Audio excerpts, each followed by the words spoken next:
Your thoughts dictate your feelings dictate your behavior, and your behavior dictates your outcome. So if your outcome is that your body is not where you want it to be, you're inconsistent, you're also very insecure, it's because you're not getting in control of your thoughts.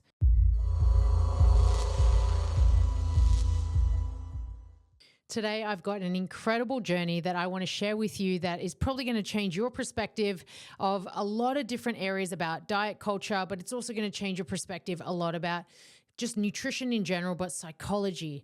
And I want to share my experience because a lot of the time I don't really dive into these areas of what I went through from my own standpoint of diet, nutrition, athleticism, my sports performance. So when I tell you these stories, I want you to understand that a lot of the time, most people won't share this. And they won't share it because I think we live in a world that we have to be a certain way and we can't share certain topics, or we can't share different kind of ideas or methods that are out there because of someone else getting offended or whatever. So I want to tell you how I actually started in my career. I've been now in health for 20 years. This is my 20th year in health. And when I say in health, I mean fitness, nutrition, psychology. I'm looking at everything as a whole. And the reason why, I've really stuck it out is because I've kind of understood that the journey is really a long, long time. Where most people see this as very short-sighted or very short-term, I always knew that it was probably going to be long. So this is now 2 decades. And when we're in a world where people are constantly looking for the easiest route, the quickest route, I kind of stuck it out.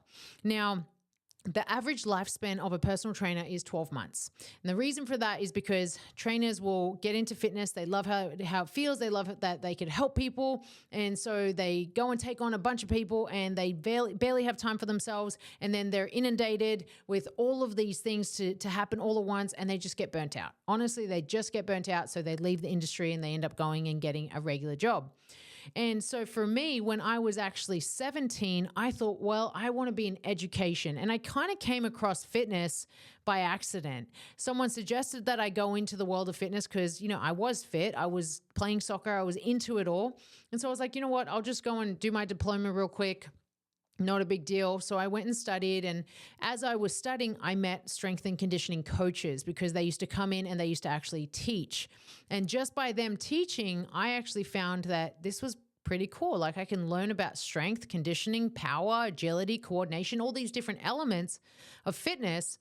And I learned a long time ago when it was really just mastering basics, really like understanding training as a whole, right? So now we've got a million different ways to train, but back then it was very, very simple, and it was a lot of, compound or isolation, and there was a lot of different elements to training that were very, very simplistic. Now it's a lot more complex. So I started doing this, and I started understanding that there's not a lot of nutrition that goes into this. So personal trainers don't learn a lot about nutrition. They learn the basic stuff, like bare ass minimum, basically. And then I started to understand that people that are in nutrition don't learn about training, which is crazy, right? But guess what? They're completely different services. They're completely different approaches to health. So you have to understand that. And so when you go to a trainer, sometimes they're going to tell you something that doesn't make sense because it doesn't make sense, right? They haven't actually studied it. And sometimes you'll go to someone that is educated or certified in nutrition and they're telling you to train a certain way, but that doesn't make sense. So, I did my personal training certificate, my diploma, all those things. And I thought, okay, this is really great. I can help people. But at the end of the day, I wanted to know a little bit more about supplements, nutrition, how to fuel my body, also how to look better, because what 17-year-old doesn't want to look better. And so I went to a supplement store that I started to work at, and I got one of the trainers there, one of the workers there. He was kind of a half in, half out kind of guy. And I said, can you give me a nutrition plan? I'll follow it. I'm the kind of person that's dedicated. I'm disciplined. You show me what to do, I'll do it. And so I did. And I thought to myself, he's giving me a pretty basic plan. And this guy was pretty into bodybuilding. At the time, he didn't understand women, and I can assure you of that because it didn't make sense. But you know what? I was young, I was naive, I was ignorant, I was dumb, and I did it anyway. So a month goes by and I'm kind of struggling. I'm like, I'm kind of hungry. I'm struggling with my energy. I don't feel the greatest. I'm not performing that well. Like I'm still trying to push myself in my workouts, but I would always hit like it was like there was no tank, right? There was no gas in the tank. So I couldn't really kind of go to that next level. And about 6 weeks goes by and I mentioned something. I'm like, hey, I'm getting really tired and I don't know why I'm getting so tired. So he's like, no, just you got to push it out. You got to keep going, stay on it. And I was like, all right, great. At the time, I was like, I'm certified in training. I know how to train, that's for sure. But I didn't feel like I could do it properly because I wasn't nourished and I definitely did not have the fuel. So then more weeks go by and I just did not feel good. It was a struggle to get out of bed. It was a struggle to go and train. It was a struggle to do a lot of things that I was doing at the time. So I eventually was like, I've got to do something different at this point. So what I then looked at is I looked at going, why is it that my fatigue was going to different levels? Why is it that I was like in this state of chronic fatigue? And that is actually a condition that many people suffer from, but it didn't feel right. Like it didn't make sense why I was going through that because I'd never gone through it before. So then what I did is I started to understand a little bit more about what I was going through because the next step was I started getting stress fractures in my shins. And the next step from that is I didn't menstruate for 8 months. So I'm going through chronic fatigue. I'm going through, some issues with my bone density and I'm going through hormonal imbalances. What does that tell you? Is it basically tells you that I'm in what was called the female athlete triad. There is another name for it now, but that's what I was going through, which is amenorrhea. When you go through this, your bone density drops, so you can break bones. You can also get stress fractures. You also have such low levels of energy that you're in what is called LEA, low energy availability. And so that's why you're always tired. And then you don't menstruate because your hormones are not balanced. They're not optimizing. So there I was like thinking to myself, this is not right. Like I've got to do something different. And I started researching a little bit and, I thought I could do it on my own, just like everyone out there. And I started learning that I have to treat my body differently. I have to nourish my body differently. I ended up finding a sports dietitian who not only knew nutrition, but knew sports. Hence why they called a sports dietitian. And she actually taught me how to start nourishing my body so I can, one, regain my menstrual cycle. I can heal faster from the injuries that I had then gotten, and I could get my energy back. More than anything, it was the energy that was the hardest thing for me to face. So in that alone, it tells you that sometimes we got to do something different. We got to pivot. We got to change, because if it doesn't feel right, you should be listening to that. What I found though is while I was working with her, I loved the way that she was explaining things, right? When we start to learn from all of these like high level people, we start to go, hey, there's like this gap, right? There's all of these people out there that will tell you how to eat. They'll tell you how to train. They'll tell you how to think. And in reality, there's also this big gap between facts and the truth, right? And a lot of the time it's misinformed. So when I learned from her, it was completely different to what he had given me. It made no sense. It was actually completely contradictory. So we got to understand that sometimes you're not actually under the best level of care. So getting better level of care is the best thing you can do. So then what I found is, you know what, the best thing I can do is actually go and study under her. She was at the university that was nearby. I went and applied. I got into nutrition and psychology, and I started learning. I started actually studying this stuff from biochemistry to psychology to understanding how a molecule is like broken down and converted into energy. All of these things I started to actually learn so that I can better understand it for myself, but I can also help other people not go through what I went through.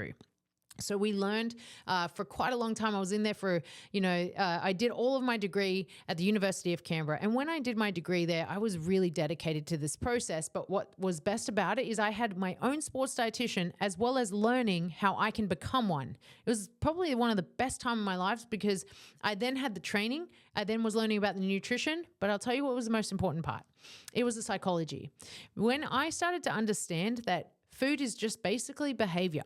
That's all it is, right? Yes, there's obviously a chemical component to it. And we understand that food has to get broken down. It has to go through a bunch of different processes to become the energy that you use, which is called ATP. And then you use it as energy and you're good to go.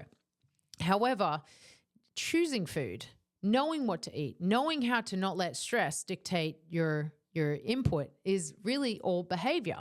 So I started to learn more of the psychology behind it. When I started to understand that, I started to learn a lot about consistency, discipline, what makes someone actually like derail, what happens when people truly have high cortisol? What is it that, like the cravings that everybody talks about at different times of the month and all these things that come out there. And I found that when I learned this and I understood it, it made so much sense why people don't go down the right route. And it wasn't necessarily complicated. Food at its core is complicated because we also have to understand how carbohydrates, how sugars, how proteins, how fats are all broken down and utilized for what they're meant to be utilized for. That is actually quite complex. However, psychology, your mindset is actually quite simple. In a more of a overlooking way, we're going to look at this like this. Whatever you think about will then dictate how you feel. And then whatever you feel will dictate your next behavior. So let's kind of break that down. If you think that you're not good enough, if you think that your body isn't good enough, that, food is just so hard for you and you just struggle all the time, the feeling that follows that is, well, I'm not good enough, kind of feel shitty about myself. I have self-doubt. I have insecurity.